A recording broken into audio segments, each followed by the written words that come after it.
criminal justice system was one of, and I'm going to use the term fear, and I'm only going to use the term fear in the sense of we were concerned and worried about the well-being of individuals. And while there has been large debate, and we've been hearing it even last year in the General Assembly about this being a public health crisis, I was trying to tell people that we were going to use that criminal justice system as a method to treatment, a guide to treatment, not a guide to conviction. And so while that was my mantra and my policy in my office, what we were seeing, though, was a response of our courts with their concern being that individuals, if they were let back out on the street, would unfortunately overdose and die, because we were seeing that more people were being held in the jail. And you may remember that that led up to what was happening in 2019, which then became a focus point of my reelection, and then became the impetus for the county manager putting together the recovery roundtable, where we brought our private partners, what from VCU, Bon Secours, Markel, the Healing Place, Karen Stanley, who had a recovery place. And we brought people together because we had gotten to a place with the jail population that was just completely unacceptable. And I regret that the then sheriff, I did not really, I was not made aware of what's going on. I knew that we were having troubles getting people into recovery programs. But then we got this point where we were at 1,600 people in our jail that was equipped for 1,200. I was very proud of the work that the Recovery Roundtable put together. I was proud of the work that my office participated in with the state as we started to work with it's called VAR, the Virginia Association of Recovery Residences, how we are trying to make sure that we've got the right type of private partnerships with our recovery residences, making sure we have the right treatment and relationships, whether it be with Henrico Mental Health or other counseling services, and using that peer-to-peer recovery. And slowly but surely, we started educating the judges about the recovery programs that were out there, and started to understand that we needed to partner these people, not just in the jail, but to partner them with the right treatment services on the outside. And so from that, we had the recommendations for our budget that was going to be happening here in 2020. We also had an election in November of 2019, not only my own reelection, but an election for sheriff. And I'm very proud of Lisa Gregory and her win. And she and I started just from day one talking about identifying people who were currently in the jail and how we could start doing a better job working with the recovery residences, even offering kind of scholarships for those people who wouldn't be able to afford. And we were already starting the process when the COVID-19 hit. And so while we were working together already, we then began to collaborate more with the COVID about identifying our vulnerable populations. So we looked at people with 45 days left on their sentence, looking at some of our women who are pregnant, looking at some of our individuals who are of a particular age, as well as people who may have had particular health diagnoses. And with that, and now the aggressive move with getting people into treatment programs and working with the defense bar, I am proud to say that we have gotten this population as of last Friday down to 1089. So we went from 1,600 to probably just over 1,000 now. And we were going to continue that trend with the help of the county. Again, because of COVID, we have all seen our budgets and our local administrators trying to figure out how we can respond. And so we're now talking about, okay, if we were going to set aside 200,000 for services, what does that look like now? And what we definitely know are there some things that we cannot do without. And the question is, how are we going to work on that? So for example, like having a detox. We do not have a detox in Henrico County. It's been our hospitals and unfortunately the jail. And so we're working on that now because we know we cannot go back. I mean, that is not an option. We cannot and will not go back to that point of 1600 ever again, as a promise I will make today here, as we're being recorded. So the other thing I wanted to mention when we talk about race and the criminal justice system is I'll just highlight this. During that time when we were talking about the population, I was trying to gain data about what we were talking about and trying to get that data from the Supreme Court. And I regret that I was not getting that data. And Senator Jennifer McClellan actually had been working on something in 2019, and she brought it again in 2020, and trying to put together a bill that would mandate the gathering of data regarding race and gender as it pertained to the locality, or actually to any criminal justice system. And she and I had conversations, and I said I would certainly support having Henrico County, if she was looking for a pilot program, because I shared with her what I was trying to learn. And I'm looking forward to a time where we'll be able to continue that conversation. Obviously, she's got a lot of priorities right now as the legislature is now dealing with certain issues. But that is, that's really an overview of what's been happening in Henrico County. And I'll tell you, not only have we changed the way we look at, the way certain crimes are being handled, but because of the success in our General Assembly in 2020 and with the change of some new laws, you're going to see even more reform happening. So the giving my office the ability to offer individuals more opportunities for second chances and the ability to take advantage of resources that we will continue to support with all the great nonprofits we have in this area.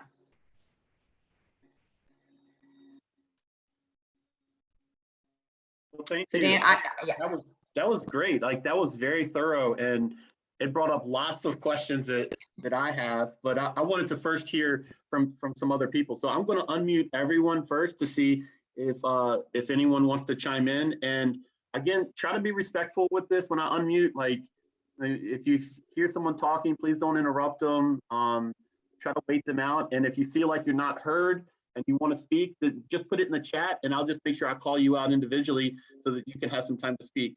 So with that said, I'm getting ready to move to unmute all, and hopefully it'll work. Let's see. Any questions for Shannon?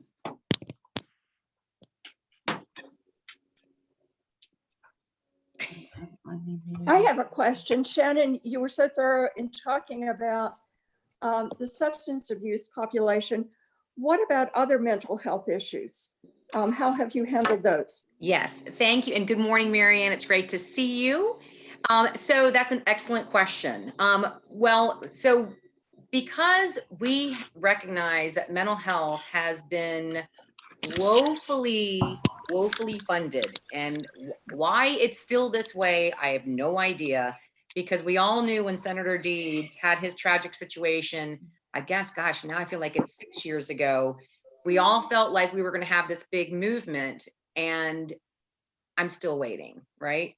And so when I come from a point of trying to educate individuals about the importance of mental health diagnoses and how they play into the criminal justice system and the options that were given, we saw the development of what were called mental health dockets. Now, Henrico County did not have one. And so there was a time where I was just trying to do this on my own, which was telling my assistants to say, okay, look, let's work with defense counsel. If we see that someone has a diagnosis, or perhaps they need to have a diagnosis, let's make sure we bring Henrico Mental Health in on the beginning, and work with their doctors in terms of helping individuals with the diagnosis and moving forward.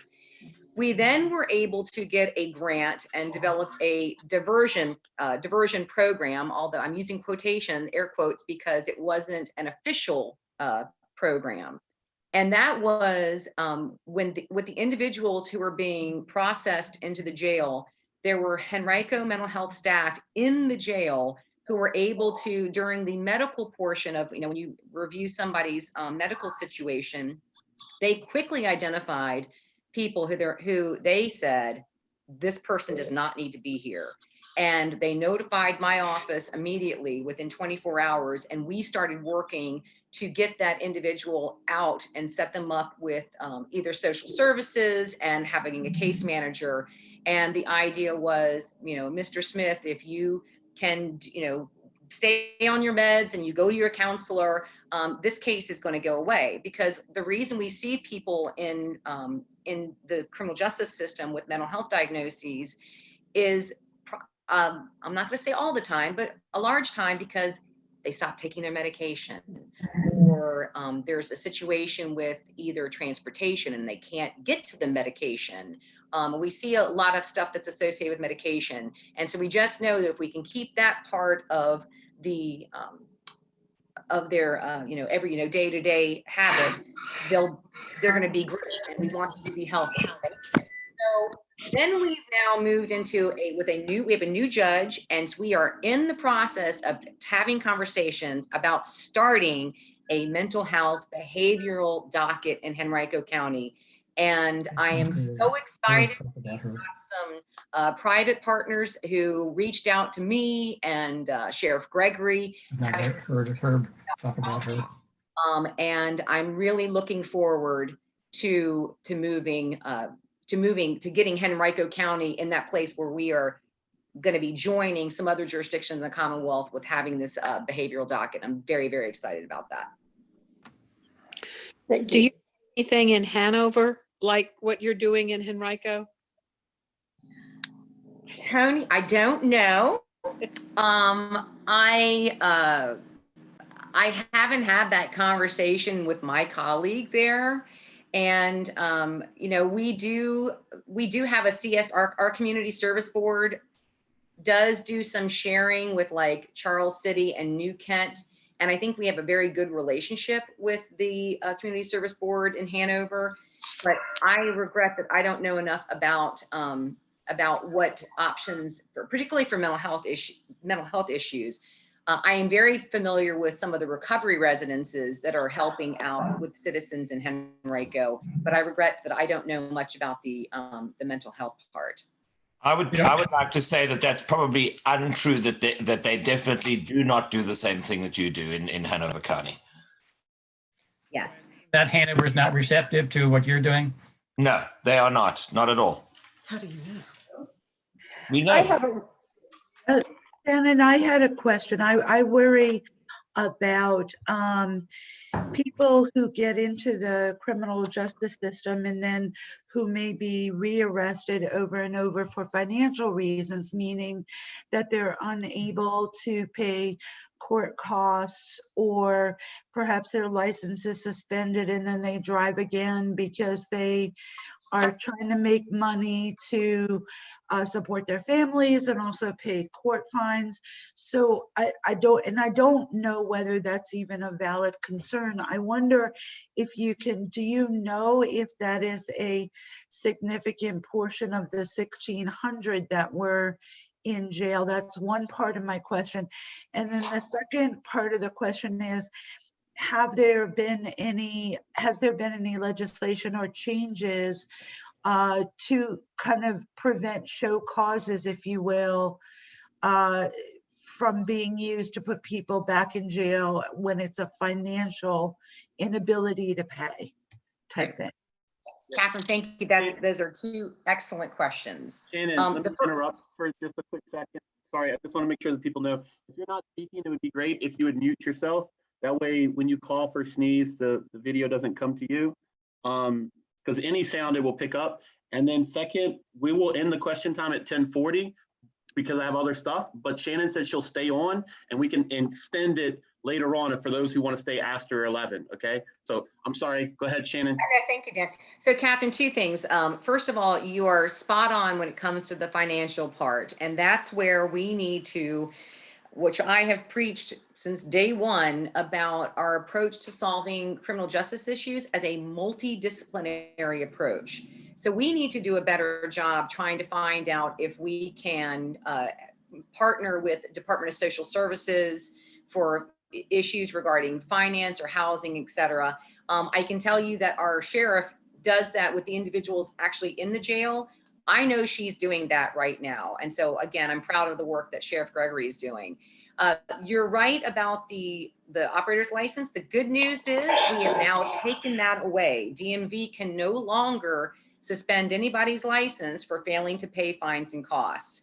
And so we are trying to help individuals that if they had been charged prior to the law changing, we wanted to give people an opportunity to get their licenses together. But again, we remember there's issues there with transportation to DMV, using whatever kind of computer system set up to make sure they can understand what needs to be done. So we have nonprofits like Drive to Work that are out there to help individuals get that process going. And then lastly, your comment about show causes. Again, you are spot on. We have, I believe we have one of the best, probation offices out there. And we give a lot of discretion to our probation officers about how they're working with, individuals. And they are very aware about financial hardships. And boy, with what's going on now, they know that more than ever. And so I know that I would say, and Gail Parrish and I have not had this specific conversation, but I can tell you that I would be advocating that we have that flexibility to deal with people right now if they're having issues with finance, that we be flexible in how we're responding to their needs, and to do what we can to be helpful, not pile more on. Dan, I think it's 10:30. I think it might be one more question before 10:40. Dan, let me go back and address something that Gordon had asked about autism.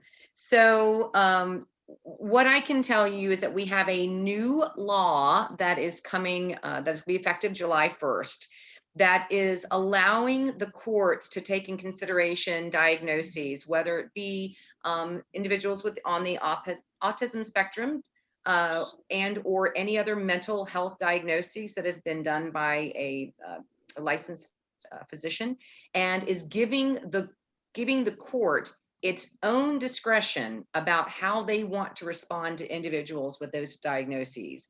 So that's going to be something that we can really we can monitor and follow after July 1 to get a sense of how our judges are responding to that. So you don't have to solely rely on your prosecutors, even though you know that I am 100% behind all of this, but we can see how our courts are going to respond. And again, it's about making sure that our defense attorneys know about this law and have the resources to make sure that they're having their clients appropriately diagnosed so they can take advantage of this law. And Tony, by the way, I loved having your cat up there. That was adorable. She was so cute. That is great. That brings us right up to that minute. I appreciate all of this, and I actually have a few more questions at the end, Shannon, if we can. But I want to move on to our other people because I want to respect their time as well. So we have at least 2 representatives for candidates. The first representative, I think, is Stan Scott for Qasim Rashid. I've told him he can have up to 4 minutes just to give us an update on the campaign. And then right after him will be Ryan Jackson, I believe is his last name, for Mark Warner's campaign. I don't see anybody for Vanjie Williams here. She's also running in the primary, but if there is somebody who wants to speak on her behalf, just chime in. So let's start off first with Stan Scott. Can you unmute and give us an update? Good morning, everybody. This is a lot of fun. I'm so happy to see your faces again. I'm really just looking forward to the time when we can do this in person because these meetings are always so much fun. Thanks, Dan, for putting this together. Great job. This is working very well. Appreciate your hard work on that. I want to thank everyone who's here. There's like almost 40 people on this Zoom call, and that's just amazing. It demonstrates that the Hanover Democratic Committee is not going to let a little thing like a virus get in the way of their efforts to make sure this country survives Trump and all the bad things Republicans are trying to do to us. And Shannon, what a great presentation. I just wish Qasim was here to hear it, because he's a human rights lawyer, and this is really right in his wheelhouse, helping the disadvantaged like you're trying to do in Henrico. I'd love to connect you two sometime and give you a chance to talk to each other, okay? Quick update on the campaign. Of course, the pandemic has affected everything about it. Fundraising is hit hard because we can't have live events, but we're doing the best we can. I'm running Qasim's Veterans Committee. So any of you out there who are veterans, please reach out to me. I'd love to have you on that team. If you're not a veteran too, join the team. We'd love to have your help. We're doing a lot of town halls. He had one yesterday with Joshua Cole, which went very well. They talked a lot about, it was interesting because, Qasim's a Muslim and Joshua is a Baptist, is a preacher. I'm not sure if he's Baptist or not, but he's a preacher. So they talked a lot about their faith and how that has been affected in religious services through the pandemic and that kind of thing. Well, I would like to mention the Compassion Through Action program. If you go to Qasim's website, Rashid4VA.com, you can sign up. It's a volunteer program where we ask people to sign up if they need help. If you're a senior and can't get out because you're vulnerable to this, but you need food delivery or water, anything like that, and then volunteers come in to bring that to help with these problems. You can sign up for that. It's a great way to help the community. And then, of course, Qasim's brother Ty and I are broadcasting every afternoon on a Periscope TV broadcast. That's a Twitter application. So every Thursday afternoon at 5 o'clock, you can hear us talking about veterans issues. And other than that, we're just trying to keep up the outreach, trying to keep driving the train toward the primary, trying to recruit volunteers and getting out there so more people can meet Qasim and we can make sure everybody has a choice. If you're interested, like Dan said, they're having a forum right now, the Fredericksburg, Stafford County, and King George County folks. So if you're interested, you could tune into that after we're done here. But I appreciate the time, Dan. I appreciate everyone listening. If you have any questions, I'd be happy to take them either now or offline. But we appreciate everything you do. We want to help you. So if there's any way I personally can help any of you through the pandemic or with your activism or anything, please just let me know. And with that, I'll take questions or hand it back to Dan. We'll hold questions for the end. So we'll wait for the after part. And because what I can do, if people want to get into a breakout room with you, I can specifically create a room for you or a room for Shannon. So it doesn't have to be chaotic. Like we can do other stuff. But I just want to make sure we get through everything. Ryan, please unmute and give us an update on the Mark Warner campaign. Thank you, Dan, for the opportunity to speak. And also, everything has definitely gone well with Zoom. I'm glad we had that test trial on Thursday to figure out all the kinks with the feature. Again, my name is Ryan Jackson. I serve as Deputy Political Director with Senator Warner's campaign. I previously worked with Congressman Bobby Scott for the last 5 years. Before that, definitely we want to run hard in every locality throughout the Commonwealth. I think this pandemic, it definitely has changed the way in which we campaign. Now everything has gone virtual, but it does allow us a unique opportunity to try out some new things. I know this week alone, every week Senator Warner does a virtual town hall on his campaign site. We also do new aspects of Zoom. We hold it with constituency groups throughout the Commonwealth. And I know this past week also Congressman Scott had a Millennial and Gen Z town hall with Angela Rye. So we definitely are trying new things out to reach voters as, where they're at, and obviously virtually. Definitely we do want to run hard in Hanover County. I think you all have definitely made some gains over the last couple of years. Just alone in the past primary, I think it was a record turnout. In comparison to 2016, I want to say the number said it was 87% increase from 2016 until now. So definitely everything we've done as the Democratic Party since 2016 has been to defeat Trump. So we definitely want to keep that going. In addition, we are asking volunteers to help out organize digitally. I will drop the link if you are interested in doing so with our campaign, where you can sign up to be involved with that. A member of our field staff will contact you directly. I just want to touch on some things that Senator Warner is also doing on the Hill to represent your interests. Something that may be of particular interest is Senator Warner definitely advocating for a historic investment in rural broadband. I think the pandemic has showed the disparities and where that's at. And, obviously, as everything goes virtual, we definitely need access to broadband needs to be throughout the Commonwealth equally. Senator Warner also is advocating for minority and underserved communities to be included in the PPP plan, the Paycheck Protection Program. Obviously, minorities and communities of color have had a disproportionate impact by the pandemic, so we want to make sure some of those inequities are addressed. And as we reopen, the government and our nation, Senator Warner definitely wants to make sure that we are monitoring the testing and making sure there's not any outbreaks occur throughout the Commonwealth of Virginia. Additionally, he introduced the Paycheck Security Act with Senator Bernie Sanders, Doug Jones, and Richard Blumenthal to any worker that has been furloughed during the pandemic. Their payroll is secured up to $90,000, and that allows them to not join unemployment, but to keep their benefits through their employer during this pandemic. So he is definitely working, daily as the problems arise to address the issues that are affecting Virginians throughout the Commonwealth. So that's all I have for right now. If anyone has any questions, feel free to ask me following. And thank you so much, Dan, for the opportunity. Thank you. I appreciate that. This was great updates. And is there anyone from the Vanjie Williams campaign? I just want to make sure if there's anyone who wants to give an update. I'm at a Hanover Democratic Committee meeting, but it's been going on for 45 minutes, and Okay. So I don't see anyone on that. So I'm going to move on to the last few parts of our agenda. It seems like at this point we would be voting in new members, but I don't have the list in front of me, so I'll just hold that off for the next one.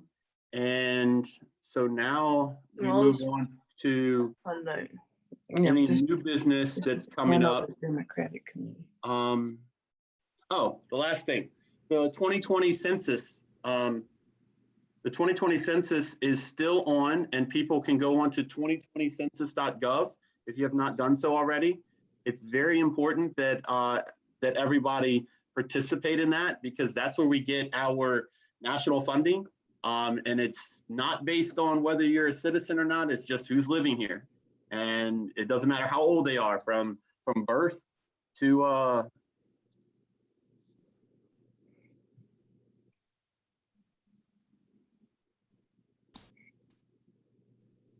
for conversation, live conversation. I'm just going to turn off our live YouTube, because that would be kind of like our regular meeting. So in a normal meeting, we would have all of this great conversation from our presenters, and then people would then have just casual conversations afterwards. So I'm going to go ahead and turn off live. Well, my computer's stalling right now, but in a second I'll turn off live, and then we'll have open conversation.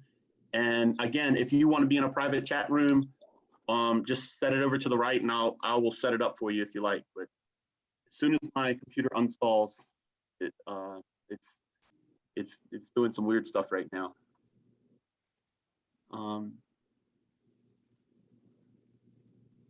Let's see. I don't know.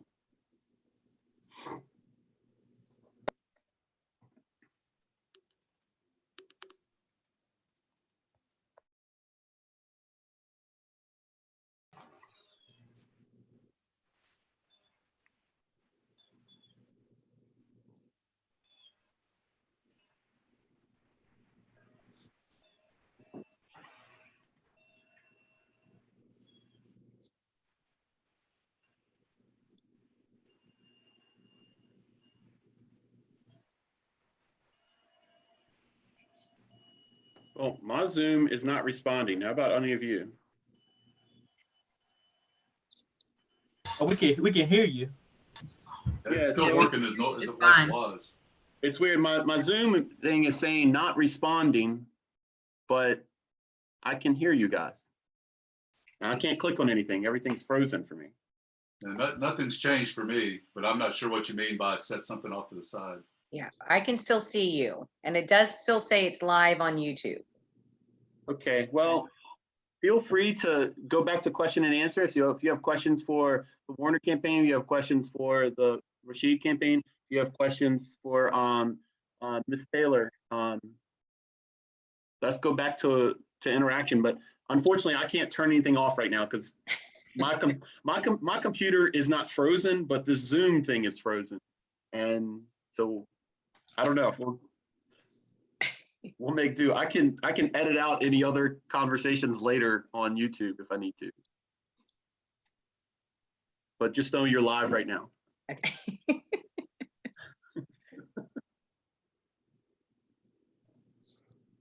Ryan, Yes.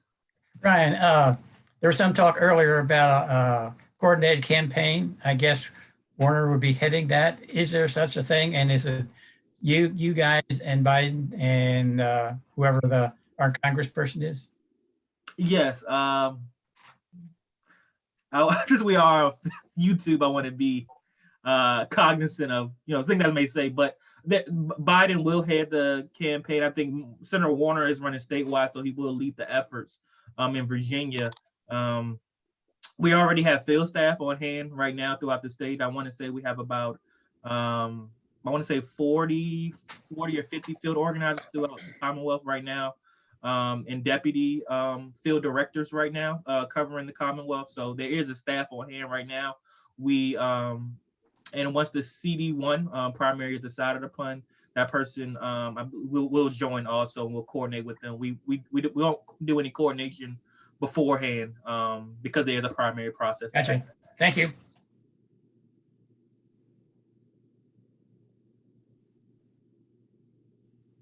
Shannon, I did have like anecdotal input, and I just wanted your take on it. Yes. My I have a family member who struggles with a mental disorder, and that family member at one point thought it was better for him to be incarcerated than to be living on his own, because at least being incarcerated, there was somebody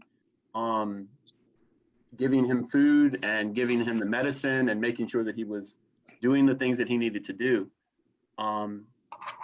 And so I don't know if there's any room for us to have like something out that's halfway between not really incarcerating somebody, but putting them in a place where someone can look after them. Right. Like voluntarily, I guess, but giving them some independence.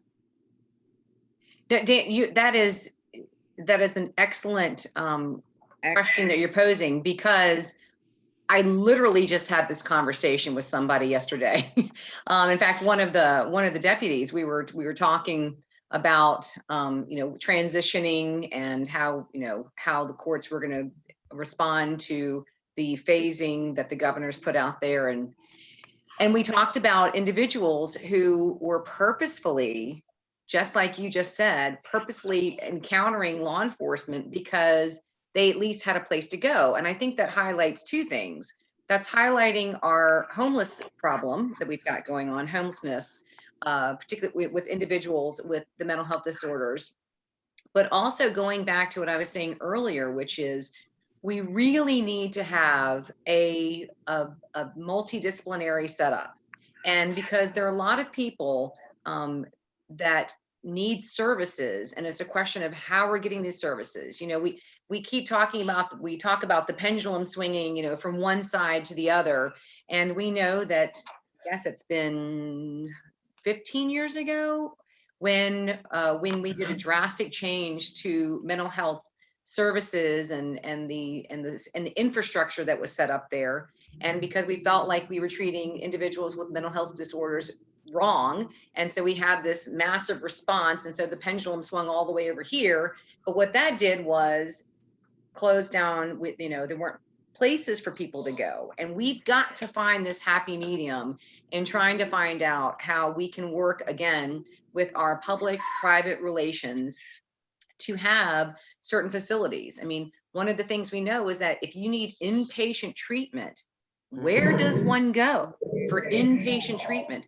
Where are these, residences where people can go and, just like you suggested, Dan, have a place where they can live and have individuals who can help them, to help them keep up with their medication, to make sure if they need counseling services, they have access to counseling services.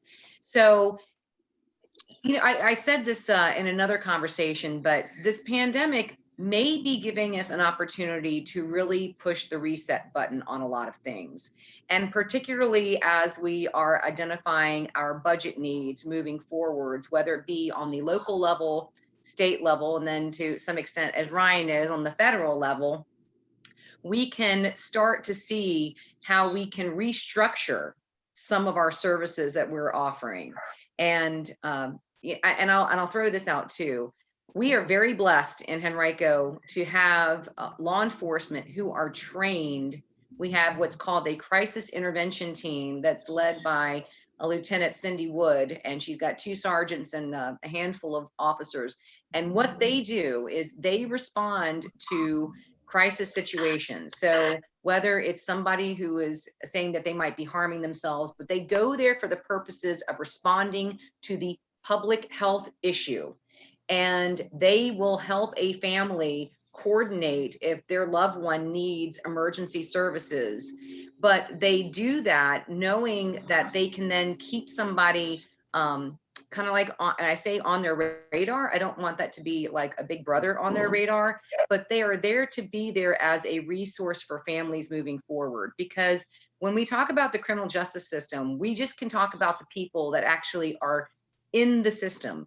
That's maybe 30% or less of the individuals that we know that suffer and deal with the struggles. And when I say struggles, meaning like transportation, like housing, like, getting their medication, for those individuals with substance use disorders and mental health disorders. That's great. That's good that people are actually discussing this and something's happening. A point of order, I think I failed to offer up an official adjournment of our earlier meeting. So we'll still stay on, but I just want to have an official, is there a motion to adjourn? Motion to adjourn. All right, so Second. we're adjourned. Well, you don't need a second, you just need a motion and then it's done. That's Robert's rules, I think.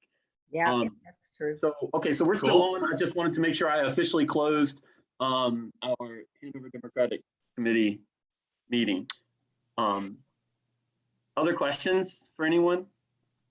So Shannon, I had another question that I've been wondering about, and that is, the Virginia Supreme Court stopped trials, I guess, because of COVID.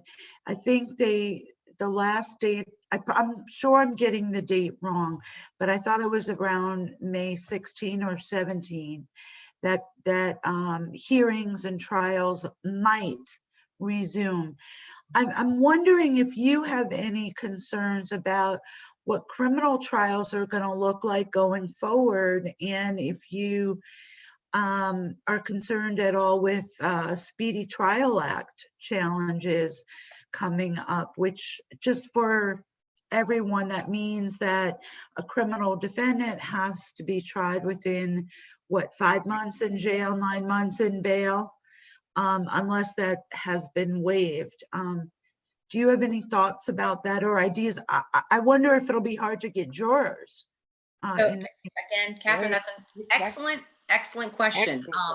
What I can tell you is there was literally another order from the Virginia Supreme Court that just came out this week. So to Catherine's point, as the governor has been making certain executive orders that we've all been following, the Virginia Supreme Court has been doing the same thing.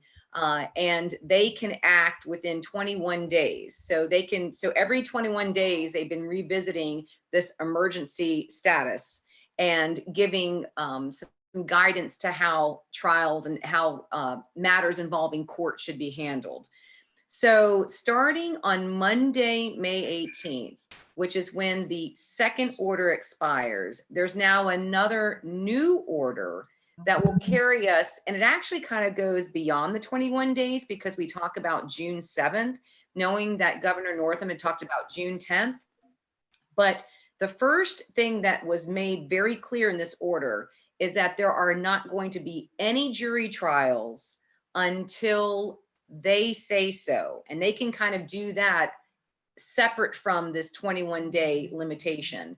So they have said jury trials are now suspended indefinitely. And they've also said that when it comes to the statutory speedy trial for defendants, that the clock is being stopped and these speedy trial limitations are being told, meaning that we're literally frozen in time. However, that's only for the statutory protections, not the constitutional protections that you have raised.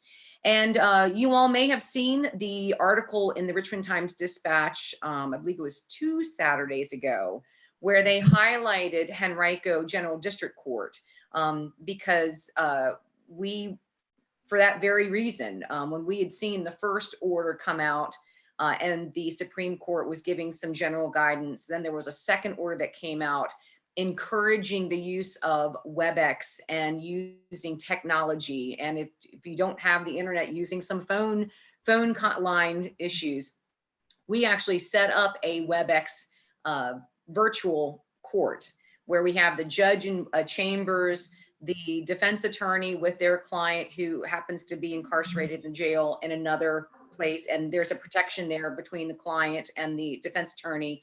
And then setting up the camera in one of our courtrooms, because obviously we're not at full capacity, where my prosecutor and the witness can be, safe distance of 6 feet apart. And we're doing these trials virtually. That has been a slow process, but it is progress. And to Catherine's point, I have been very vocal about making sure that we have been able to balance the safety and well-being of all of the employees involved in the criminal justice system and balancing that with the constitutional protections that individuals are given who are involved in the criminal justice system. And so you're going to be seeing more activity in the courts starting Monday, May 18th. We're still hammering out some of the details in Henrico as to what that looks like. But I am proud of the work that we've been doing in Henrico because I believe that we have been handling the matters of the people in the safest way possible and actually respecting that balance. And so what we're really all trying to avoid is what will ultimately be a bottleneck that will occur at some point between now and the end of the year. And the response to that bottleneck, when all these protections are lifted, we can't just say, oh, we're going to dismiss all these cases because of the speedy trial, because there are also victims that we have to respect their rights as well. If a woman who's the victim of domestic violence, we wouldn't just say, oh, we're not going to be, not going to prosecute this case because we got to protect her as well, right? So we are definitely working because we want to make sure we can identify the cases that have to go forward and need to go forward for the protection of the citizens and the protection of victims, but also protecting individual constitutional rights.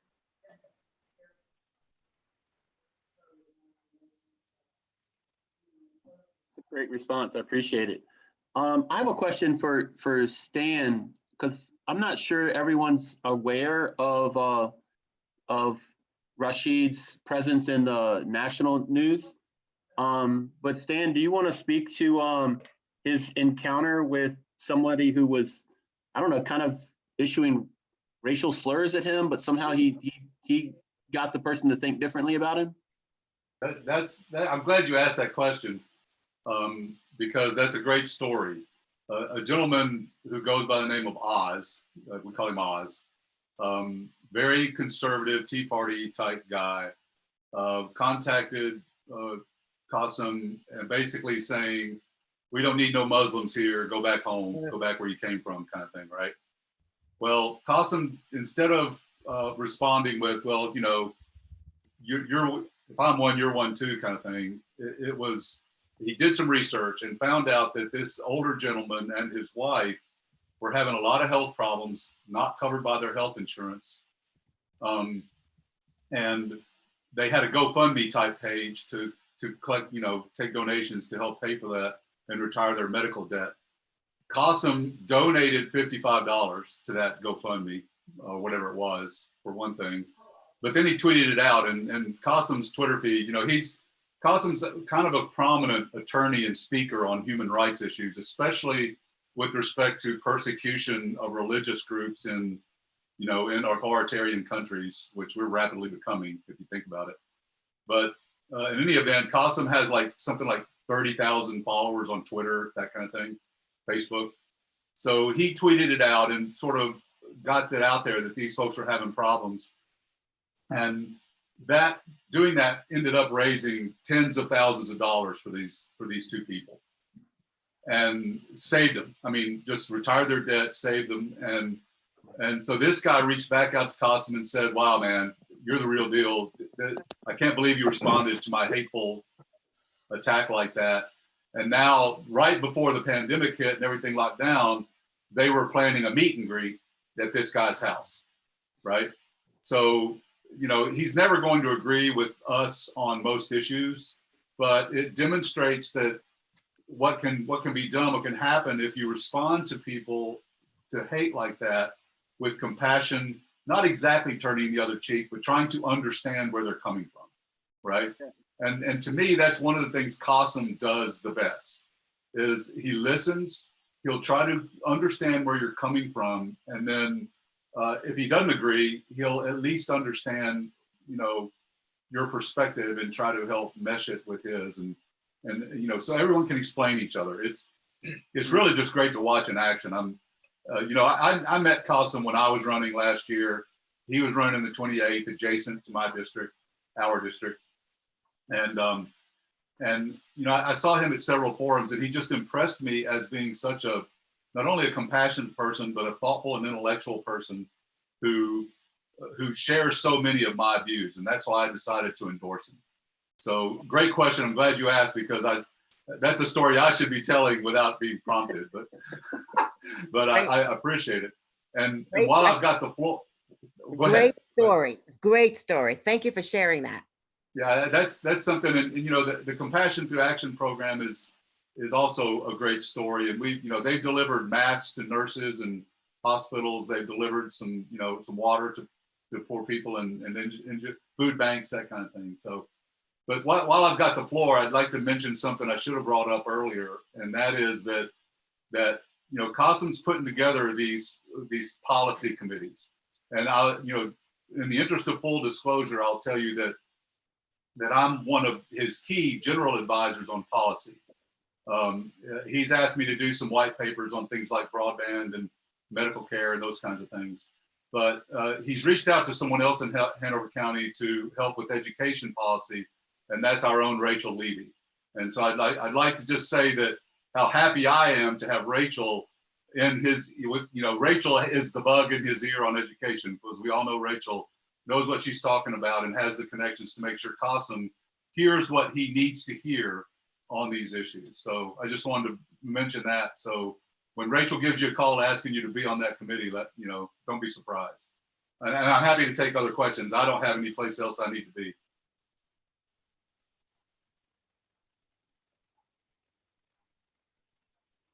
Any more questions for either of the campaigns or for Shannon?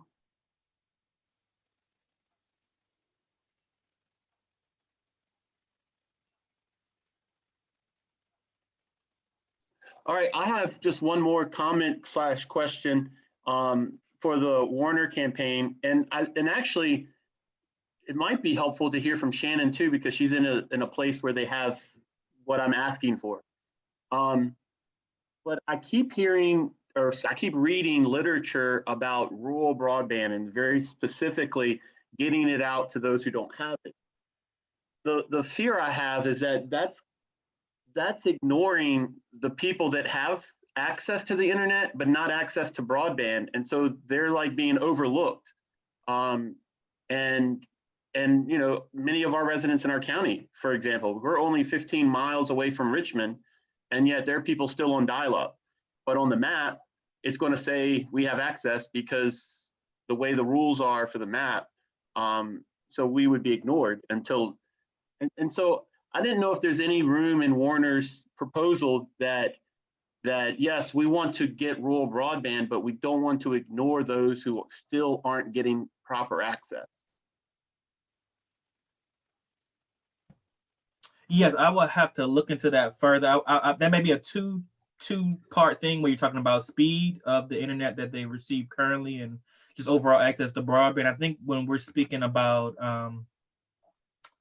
broadband, it's more so just the infrastructure to get to those rural communities and making that historic investment. You know, I think that's mainly what it's talking about. So, you know, whether it's, you know, to the Northern Neck or the Middle Peninsula or to Southwest Virginia, that's my understanding of it right now. But I would have to look into it further in regards to if it's existing infrastructure, and that's something I guess we could speak about, you know, offline. But I think it's speaking more of a historic investment, much so like when we're talking about laying the cell phone lines down in, you know, areas where it wasn't before, or, you know, running water. You know, I think that's the infrastructure we're talking about. But I'll have to get back with you for that, Dan. Okay, I'll talk personally with you. Actually, I can, and Dan, what I can tell you is I'm going to be Abigail Spanberger's cheerleader right now. Because she was on 1A this past week, NPR, which is like one of my favorite shows, just to let everyone know. And she was talking on this exact issue. And then I was on a Zoom, a little fundraiser for her on Wednesday. And I asked her about this question, and she talked about how she actually has a joint proposal with the representative from Illinois. And she has, and I think she said 70 Ds and Rs who have joined in on this proposal.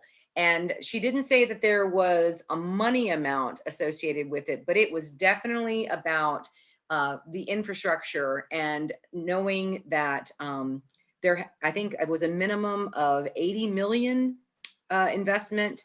And it's a coast to coast. So it's not just talking about what's happening in the 7th and what's happening everywhere else in Virginia, but it was coast to coast, and it was support for, and it had bipartisan support. And she's, you know, and she made this comment about how it's one of her favorite things.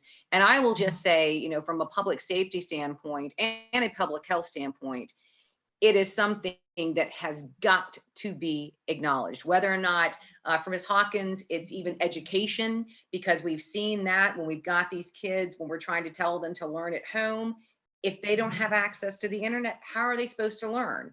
And if we're talking about postponing, you know, public schools opening in the fall, you can't do that if these children don't have an ability to learn.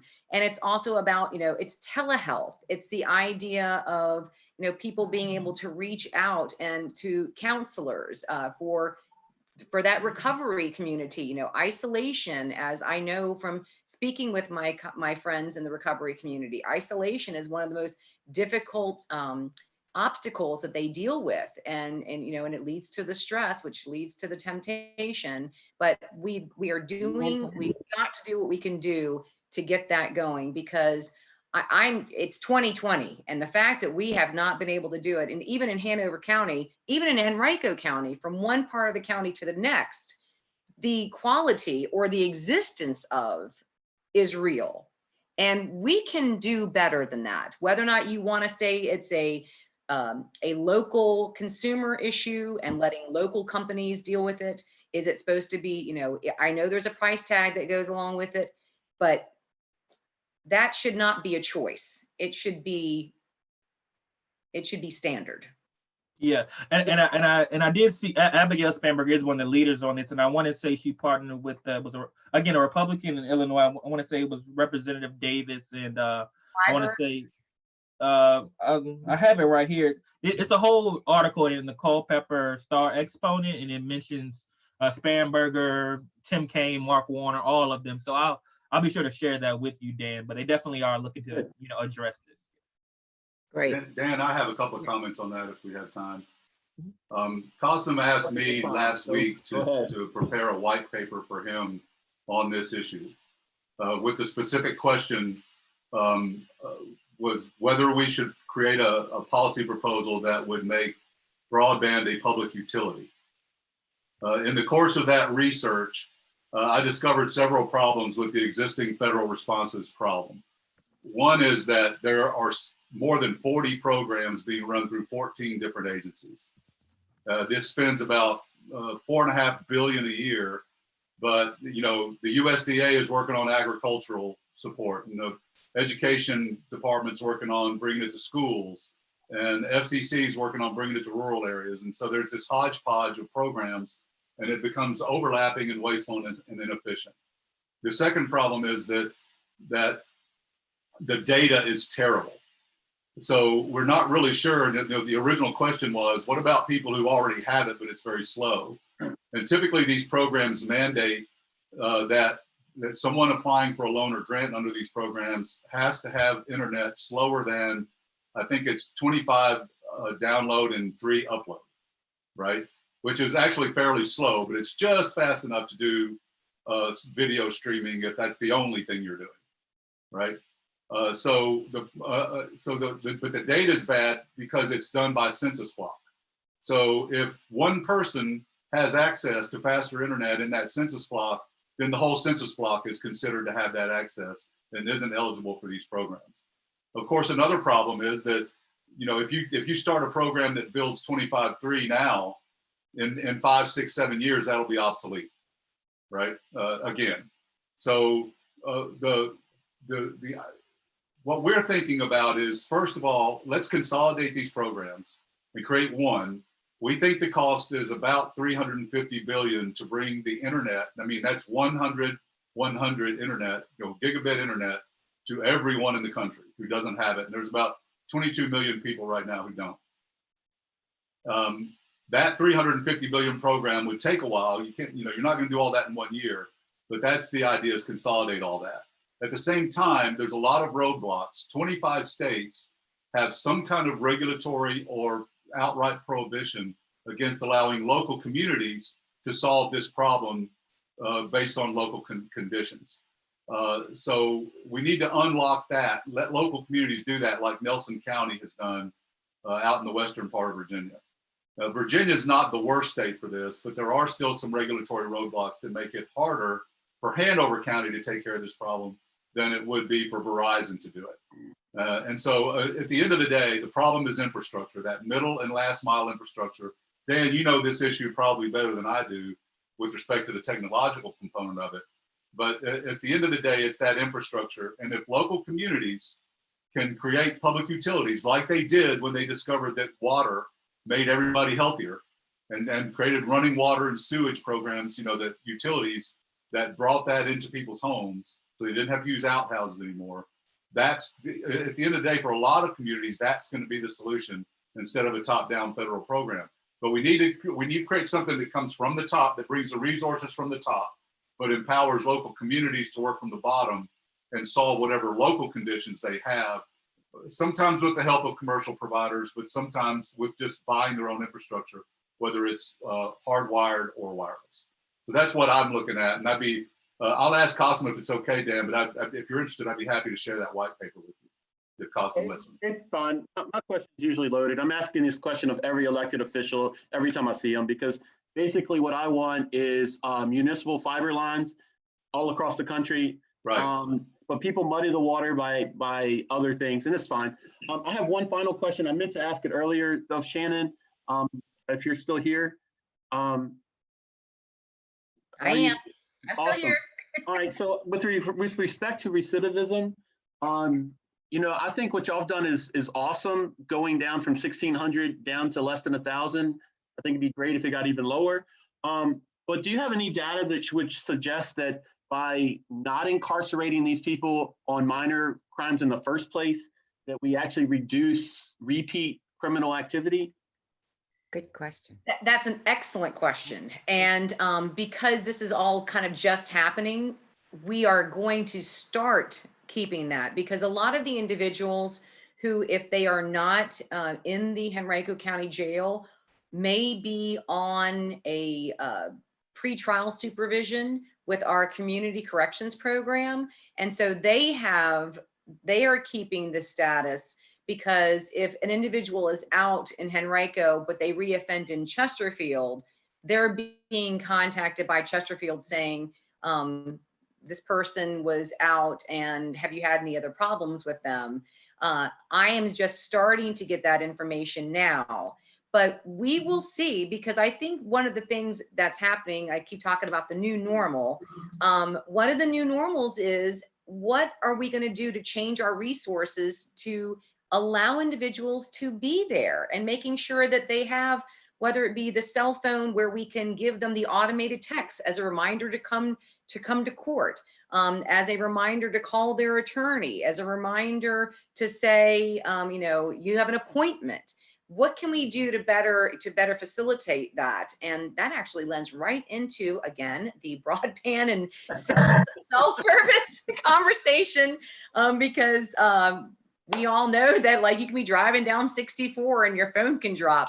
But because I can tell you that not only can we not go back to what we were talking about with the jail population, there's going to be an expectation of citizens, and I think properly so, that if we've been able to do certain things during the time of COVID-19, and the world did not, you know, we're going to get through this, so the world did not like fall apart, because we are going to get through this, then the expectation is, if we can do it now, we can do it down the road. And it shouldn't be because of COVID-19 as quote unquote an excuse, because things were working.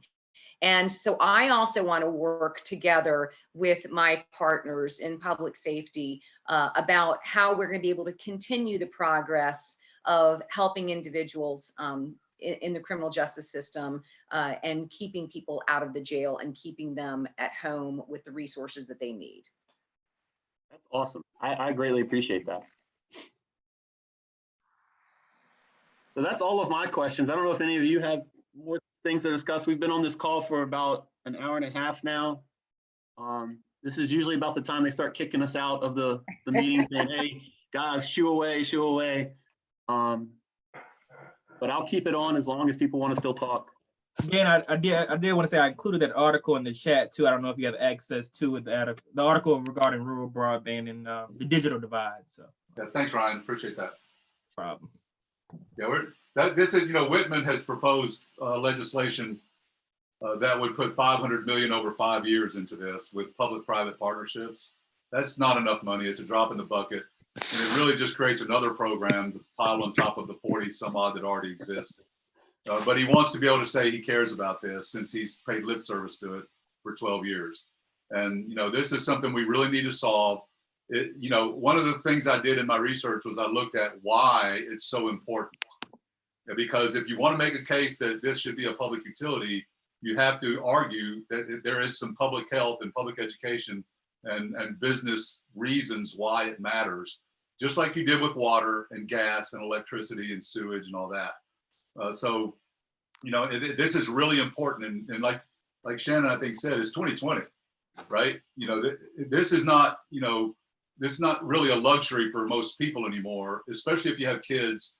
As education gets more and more technological and textbooks show up on pads instead of books like I had to carry around in a backpack, they have to have that internet, and making them go get it at a McDonald's just makes it harder for them to learn and slows people down. And we need to empower folks even in rural areas. So I'll tell you that CASM is really, really laser focused on making sure we have a good policy for this.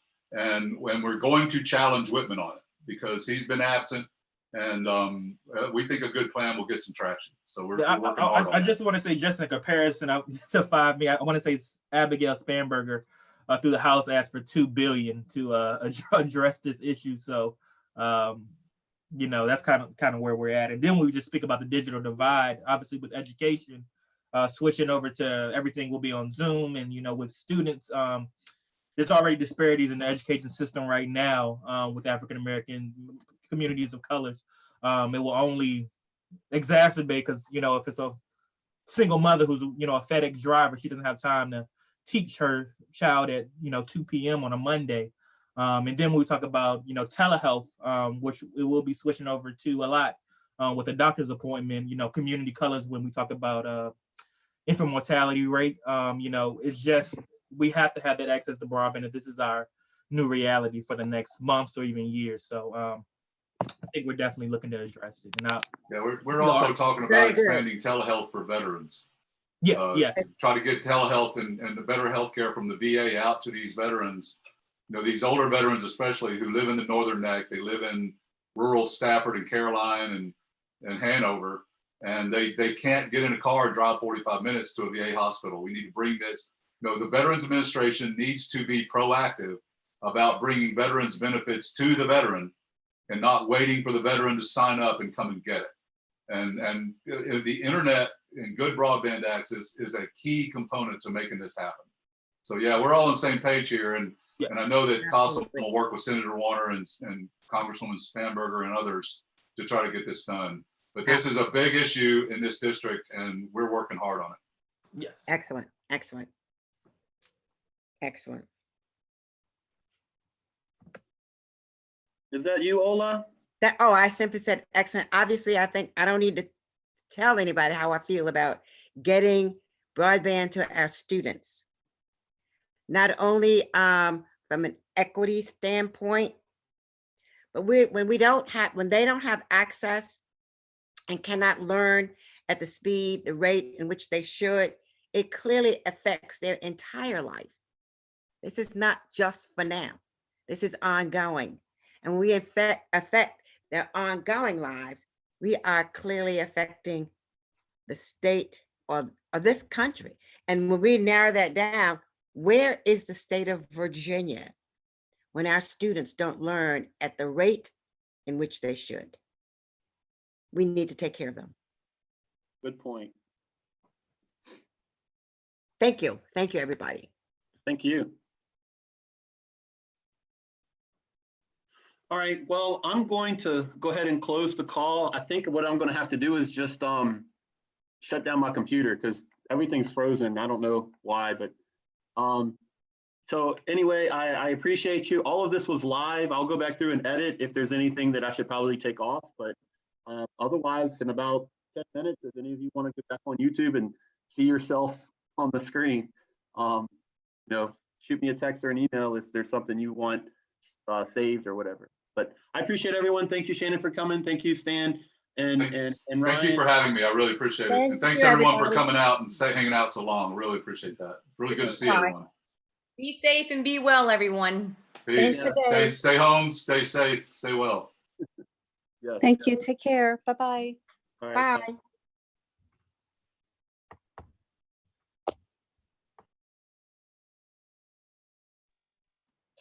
Yeah, wish everybody the best anyway.